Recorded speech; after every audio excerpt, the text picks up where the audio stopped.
Hey, Tom Rabbit! I hope you got this for your recording. Hey, YouTube out there. Tom Rabbit likes to record these. Hey, Tom Rabbit! Darth, quick question. Yes. Are you a Thomist, a Scotist, or what are you? Am I a what? Are you a Thomist, a Scotist? Like your model of the Trinity that you follow? Do you follow like the Thomistic model, the Scotist model, perhaps The the the Palinist? the model that I hold of the Trinity is one that is commensurate with 2,000 years of Christian theology. Okay, that there are three co-equal uh, distinctions within the one unified, one being essence of God. Okay, and that we identify those distinctions as persons. Three persons, one unified being. Quick question. Are they unified via identity or predication? They they Or are they are qualitative they identity? they they are they are unified by being of one essence, Yeah, yeah. But like, would they be?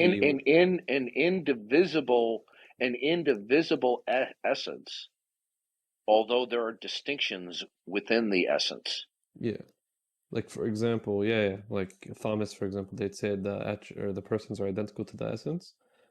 And there's an underlying reality. There's three underlying realities which are relationally No, distinct I from each would other. no, I would say the essence is what comprises all three of them. Individually, so they're not identical to the No, essence, or are they qualitatively no, identical to the no, essence? no. Each of the No. persons possess attributes that only God can possess.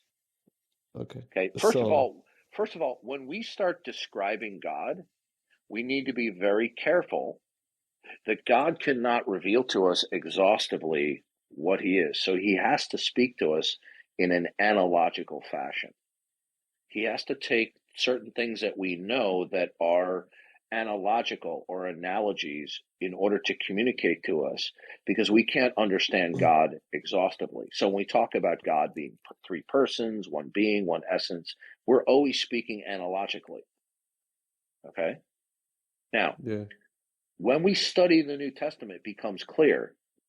It teaches there's one God, there's one being that is a spirit. Okay, it is an agent. It is a supreme being that is one thing of one essence. Right, that it possesses complete unity of being, but within that unity of being there is diversity, so that God both exemplifies both unity and diversity and equal ultimacy without it being a contradiction. And if anybody objects to that, then they're going to destroy their own world, because without there being unity and diversity, you're not going to have an intelligible world. And the world is intelligible because it reflects the unity and diversity that exists within the Godhead. Yeah. So, So one being, one essence.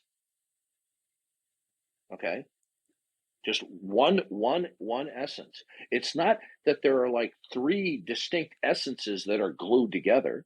No, there is one essence. yeah, Okay, yeah, I one know it's spirit. universally accepted. Yeah. But I'll just like ignore that question for now. So I presume, I mean, at least you do accept that there are three realities, right, intrinsic to the essence, which are distinct from each other, three correct? three distinctions Yeah, that are yeah, three distinct realities. seats of intellect. Okay, where the distinct intellect is not the other two intellects, Yeah, but yeah, yeah. okay, that seat of intellect has identity that is distinct from the other two intellects, but they are eternally of one essence, one being. That's why when Muslims look so silly when they mischaracterize Christians as believing in three gods, and this was the blunder that Muhammad made in Surah 4 and 5. Yeah, quick question. I mean, I honestly do have an issue with saying that they are identical to the one essence, since that this would be violating the transitive property, right? Since that you'd have three things identical to one thing, yet distinct from another, or distinct at the Well, same time from each what other. we're saying it no, what we're saying is that the unified being is of one essence. There's one identity there of unification. But there is a threefold distinction within the unified identity, where we have a distinction of persons that have their own identity within the one unified identity of God. So there's no violation of the property of the transitivity of identity. Okay, and the lines of reasoning that people use of the transitivity of identity it's a semantical error that they're using to attack the doctrine of the Trinity. Okay. Yeah. That's why I first asked you. If I Again, I never said, really. well, if I say to you, Yahweh is God, or if I say to you, Jesus is God, okay, we can refer to God quantitatively, or we can speak of God qualitatively. So Jesus is not God in the sense that he is quantitatively all that God is, but he is qualitatively God in the sense that he possesses one or more attributes that only God can possess.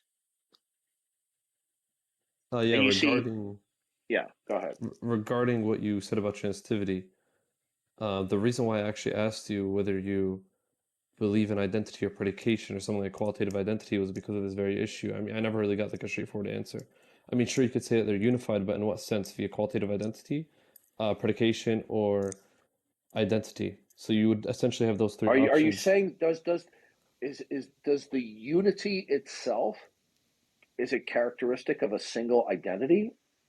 Yeah, like for example, Yes, yes, yeah. yeah, I know, That but identity is God.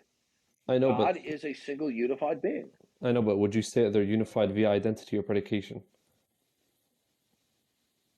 They're unified by identity.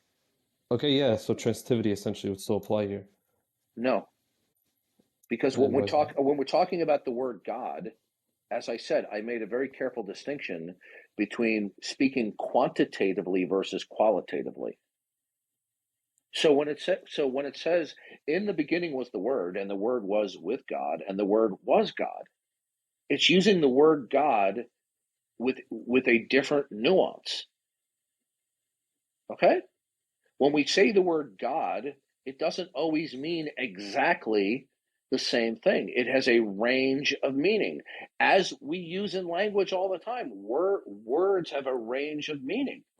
Okay? Sometimes the word God is referring quantitatively to all that God is. Other times it's referring to God qualitatively, where what we're invoking has one or more attributes that only the being of God can possess.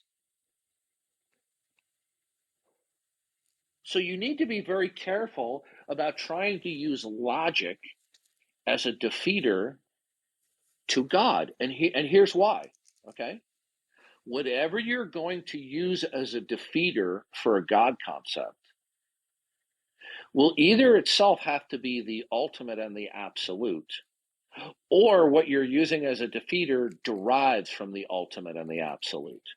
Otherwise, you fail. Um, yeah, so basically your point about the whole quantitatively thing, I mean, in my opinion, it's just restating the position as you're showing a distinction, which is the whole issue here, and also, Are you oh, attempting to use logic as a yeah, defeater for the Trinity? Okay, well, here's the yeah, we problem. Well, here's the problem then. hold Now, on. Can I show how that's not an issue though? does logic is logic derivative? Well, yeah, logic does apply to God, and I can show how Okay, that's okay. applies No, to no, God. no, no, no, no, no, no, no, no, no. Listen to me. Is God entirely self-contained and unconditionally non-derivative independent? And he Y- doesn't. he's independent, yeah, but like, how does No, that? okay, You do right. believe Okay, that he's logical though? right. So here's the problem.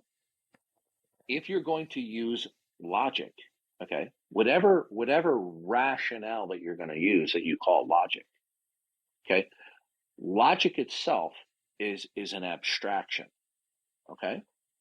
Now, if you're going to use that abstraction, then you're going to have to tell me what is that abstraction rooted in. So if I use logic to you, and you say to me, well, why should my reasoning conform to that logic? And I'll say, because whatever is true and correct derives from the mind and the eternal character of God and how he reveals it. So if you're going to use any reasoning that you call logic at all, I want to know what that reasoning is, what it ultimately derives from, or is the logic itself self-existent and Well, non-derivative? logic itself is an axiom, and anyways, I've No. indirectly or directly. Listen, is logic derivative or not? Derivative meaning like Okay, is God a bit like contingent? subject to, listen, is God subject to anything whatsoever that is not himself?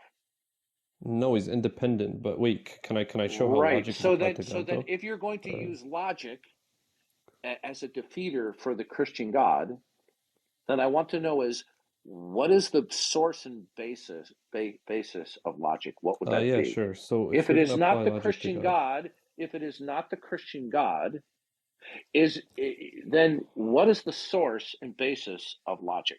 yeah, logic itself is an axiom, and if you're gonna hold on, when applying this to Okay, God, you indirectly or you are directly. dodging my I'm question, not sir. dodging your question. Yeah, I do. What is the source of what makes logic logic? What is the Itself, basis of it? logic is an axiom. Rejecting it is Okay, literally good. a Well, contradiction. then you don't believe in God, sir.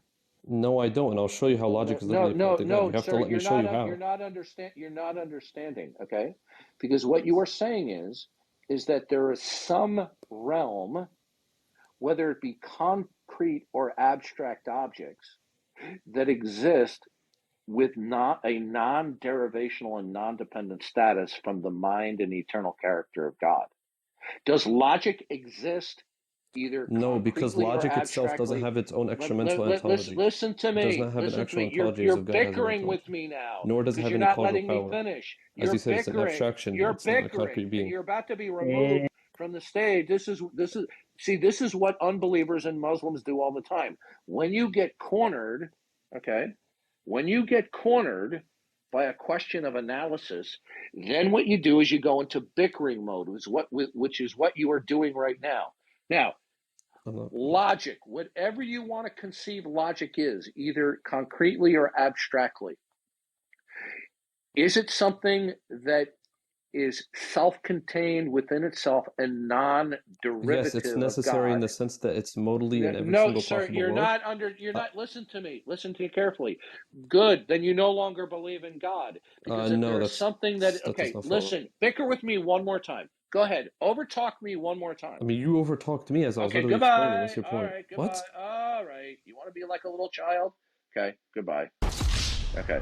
You see, what he's doing is he wants to put out there that there is this absolute of logic, right? If you're going to use that as a defeater against the Christian God, I want to know, is that logic or reason, does it derive and depend upon something else that is absolute, or is it self-contained and self-existent?